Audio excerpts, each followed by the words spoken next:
पार्टी जिंदाबाद। आसमा बीबी जिंदाबाद। आसमा बीबी कदम बढ़ाओ, हम तुम्हारे साथ। आसमा बीबी कदम बढ़ाओ, हम तुम्हारे साथ। ملګرو د ملتان جلسه کامیابیږي او که ناکامیږي، څومره خلک راغونډیږي او څومره خلک نه راغونډیږي، د دې نه قطعي نظر دوه ښې خبرې، دوه مثبت نکتې د دې جلسې حوالې سره تاسو مخې ته راوړل غواړم.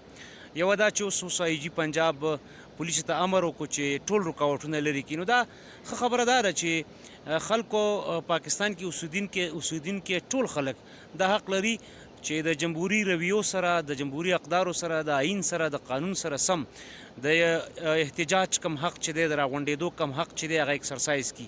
یعنی خپل حق دا د هغې حق دی چې هغه په کومه موضوع په قانون آئین کې دننه راغونډېدل غواړي، نو پکار ده چې راغونډ شي. او دویمه مهمه او ښه خبره چې هغه نن د ملتان د جلسې نه منځته راوځي، هغه زموږ د خویندو، میاندو، لوڼو، یعنی زموږ د ښځو دپاره ده چې نن د ملتان په جلسه کې د مریم نواز ترڅنګ د بلاول بټو زرداری خور او د محترمې بېنظیر بټو شهید لور آصفه بټو زرداری هم په دغه جلسه کې شرکت کوي.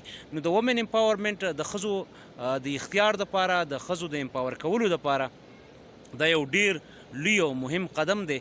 که څه چې پاکستان وړاندې هم د سیاست په میدان کې د بېنظیرې شهیدې غوندې نوم دنیا ته ورکړی دی، نو دا یو دویمه ښه خبره ده. وړاندې به مریم نواز په جلسو کې یوازینۍ مقرره وه، دا ځل د مریم نواز سره به آصفه بټو زرداری خطاب کوي. نو دا د ښځو دپاره، د دې هیواد، د دې وطن د ښځو دپاره، د هغوی د حقونو دپاره ډېر لوی مهم ګام دی. او خدای دې وکړي چې دا ګام نورم بختور ثابت شي او په دې ټولنه کې، په دې سماج کې د ښځو حقونه چې کوم دي هغه نورم خوندي شي، هغوی نورم د اختیار خاوندانې شي. کورم